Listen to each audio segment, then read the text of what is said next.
Okey, saya teruskan kepada pengajaran hari ini. Kepada yang menonton YouTube, jangan lupa subscribe. Okey. Dan inilah, ini hari ini masih lagi dalam topik hukum linear. Hukum linear ni tingkatan 4 sudah belajar dalam bab 6. Mungkin sesetengah sekolah belum lagi belajar lah. Tetapi untuk yang Form 5 ada sudah belajar dalam bab 2. Sudah lepas lah. Jadi soalan yang pertama dia beri adalah, dia bagi satu graf, iaitu XY melawan X kuasa 3. Okay, XY melawan X kuasa 3. Dan diberi satu garis lurus, iaitu garis lurus yang naik ke atas means dia punya kecerunan dia mesti positif. Bila dia naik ke atas, kecerunan dia mesti positif. Jadi dia bagi ada dua titik sini. Yang pertama titik negatif 7 dengan R. Yang satu lagi Q dengan 10. Dan ada satu persamaan dia bagi 2Y bersamaan dengan X kuasa 2 tambah dengan 11X. Dia suruh cari nilai R dan nilai Q. Nilai R dan nilai Q. Okey, sebelum saya teruskan, sebelum kita cari nilai R dengan Q, kalau topik hukum linear seperti ini, dia bagi ni, mula-mula sekali kita tukarkan dia punya persamaan. Persamaan dia kena tally dengan graf. Okey, bila tengok sini, 2Y sama dengan X kuasa 3 tambah 11 per X. Yang mana nilai Y di sini tidak tally dalam graf. Dalam graf, nilai Y dia adalah XY. Jadi 2Y ni kita kena jadikan dia XY. Macam mana kita mau jadikan 2Y itu kepada XY adalah melalui, di sini ada Y, di sini ada X, XY. Jadi kita just darab X lah untuk jadikan dia XY. Okay, bila kita darab X semua ni, so dia akan jadi 2XY sama dengan ini. Okay, sorry. Ini X kuasa 2. X kuasa 2 darab dengan X, kita akan dapat X kuasa 3 tambah dengan 11. Ini mansul lah. X bahagi X dapat 1. So sudah mansul untuk sini. Kemudian 2 ni kita pindah pergi sebelah supaya nilai Y dia hanya tinggal XY. So XY di sini bersamaan dengan X kuasa 3 per 2 tambah dengan 11 per 2. Yang mana bila kita comparekan dengan persamaan YMX tambah C, persamaan linear YMX tambah C, Y kita adalah XY, M kita adalah 1 per 2 lah, X per 3 per 2 ni. Maksudnya ini juga sama juga dengan 1 per 2 X kuasa 3. Okay, jadi M kita which is kecerunan kita adalah 1 per 2. X kita bersamaan dengan X kuasa 3. Dan C kita which is pintasan Y adalah 11 per 2.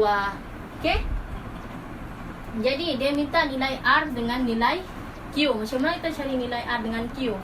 Okay, bila kita ambil satu titik di sini, which is titik negatif 7 dengan R, negatif 7 R, kita masukkan dalam sini Y MX tambah C, yang mana X kita adalah negatif 7, R kita adalah Y. Jadi Y kita R, M kita adalah 1 per 2, which is tadi yang kita sudah dapat dalam persamaan ni, 1 per 2. X kita adalah negatif 7. Dan C kita, pintasan Y kita adalah 11 per 2. So 11 per 2. So di sini bila kamu guna kalkulator, kita akan dapat negatif 7 per 2 tambah dengan 11 per 2, kita akan dapat 2 sini. So sini adalah 2. Jadi nilai R bersamaan dengan 2. Okay, itulah. Lepas tu nilai Q lagi, Q per Q10. Okay, untuk cari Q10 sama juga dia punya cara macam tadi. Q10 masukkan dalam sini. Q ni ada nilai X. Okay, Y kita 10. M 1 per 2. X kita adalah Q dan C kita adalah 11 per 2. Okay, so maksudnya di sini 10 sama dengan Q per 2. Okay, ini 11 per 2 ni kita pindah pergi sebelah. Maksudnya sini 10 tolak dengan 11 per 2. Jadi 10 tolak dengan 11 per 2. Kita akan dapat 9 per 2 sama dengan Q per 2. So 2 ni pindah pergi sebelah, kita akan dapat Q sama dengan 9 per 2 darab dengan 2, which is boleh padam, jadi Q bersamaan dengan 9. Oke. Jadi untuk cari nilai itu just ambil salah satu titik daripada ni. Oke, itu cara dia macam mana kita untuk mencari nilai unknown di situ. Oke. Bolehlah overall kalau kamu ni untuk persamaan untuk soalan hukum linear ni, hukum linear pertama sekali yang kamu kena buat adalah talikan persamaan dengan graf. Bila kamu sudah talikan persamaan dengan graf, di situ kamu akan dapat banyak info lah seperti ini tadi.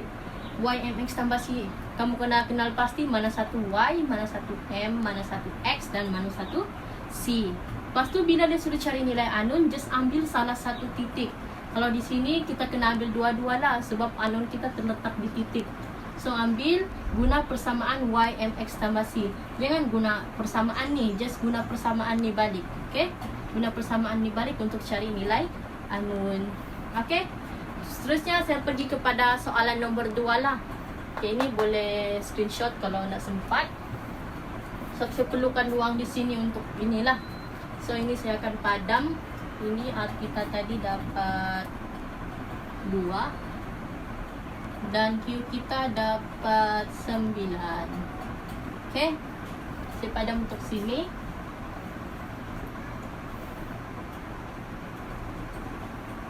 Okay, untuk soalan nombor 2 ni diberi persamaan Y sama dengan AX kuasa N per 2.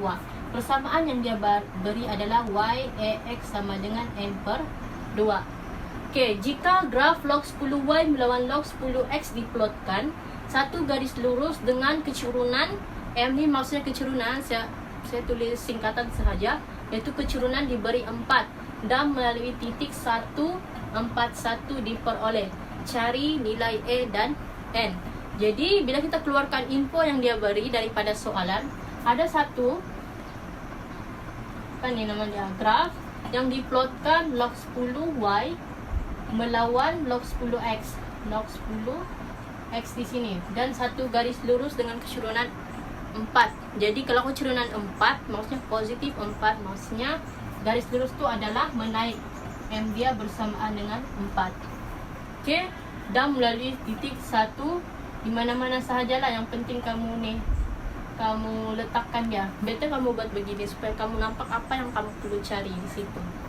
Okay, disuruh cari nilai A dan N, nilai A dan N.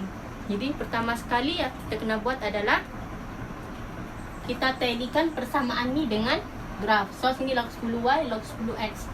Jadi sini Y. Jadi tambah jalan log 10. Log 10Y sama dengan log 10 AX kuasa N per 2. Okay, kemudian ini kalau darab dia akan jadi tambah. So di sini adalah saya padam. Kita akan dapat sini log 10Y sama dengan log 10A. So ini tambah A dengan X ni adalah darab, so dia akan jadi tambah log 10 X sama dengan kuasa N per 2. Jadi kuasa dia ni akan pindah ke hadapan. So log 10Y sama dengan log 10A tambah dengan N per 2 log 10X.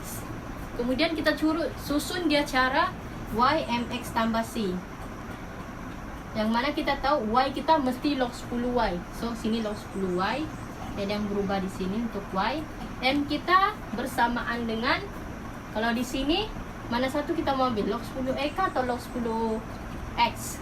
Okay, M kita dia mesti bersebelahan dengan X, yang mana X kita merupakan log 10X di sini. So kita ambil sini, sini adalah X. Jadi automatically di sebelah dia tu adalah nilai M. Jadi M kita adalah N per 2.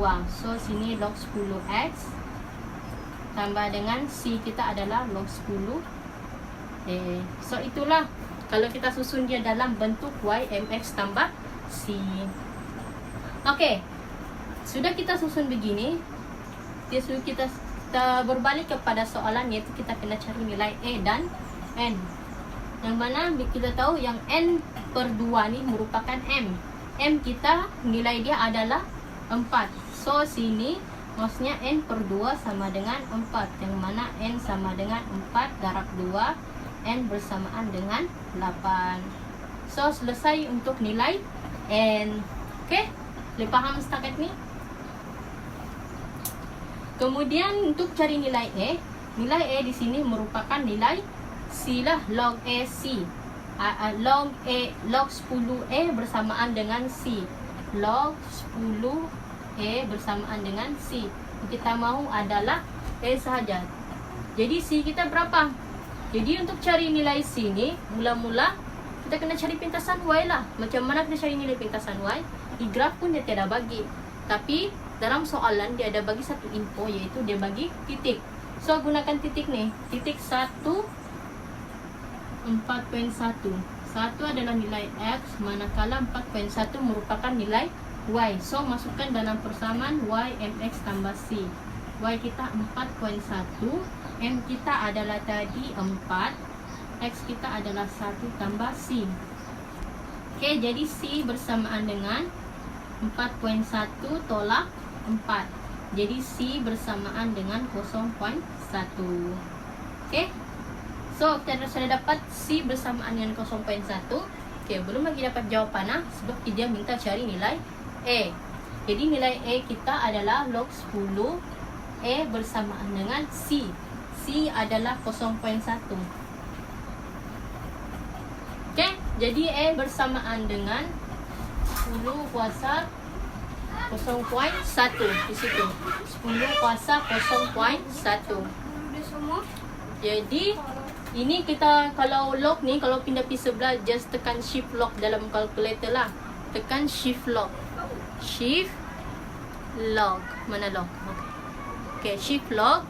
Lepas tu tekan 0.1. 0.1 kita akan dapat 1.26. Okay, 1.26. Jadi A bersamaan dengan 1.26. So, selesailah untuk soalan ni. Okay, jadi dia a bit panjang sikit berbanding soalan yang kita pernah buat sebelum ni. Tapi bila kita sudah dapat teknik dia, teknik pertama adalah satu kena ingat, persamaan kena tally dengan graf. Yang mana bila graf log 10Y, kena persamaan dia pun Y dia mesti bersamaan log 10Y. Jadi kamu buatlah operasi apapun supaya dia sama dengan graf. Itu dia punya dia punya cara, teknik dia untuk kita dapat. Okey. Kemudian bila dia suruh cari salah satu bila dia suruh cari anun, gunakan titik yang dia bagi. Gunakan titik yang dia bagi. Contoh di sini dia bagi 1, 4.1. Gunakan sebaiknya semua info yang dia bagi. Info yang dia bagi semua mempunyai fungsi dia sendiri. Jadi kena gunakan dia. Okey, jadi itu sahajalah daripada saya hari ini. Jangan lupa kalau berminat untuk join kelas online kami, PM sahaja kami melalui Facebook page kami, iaitu Tutor A+ New Zealand. Okey, itu sahaja daripada saya. Assalamualaikum dan salam sejahtera. Bye-bye.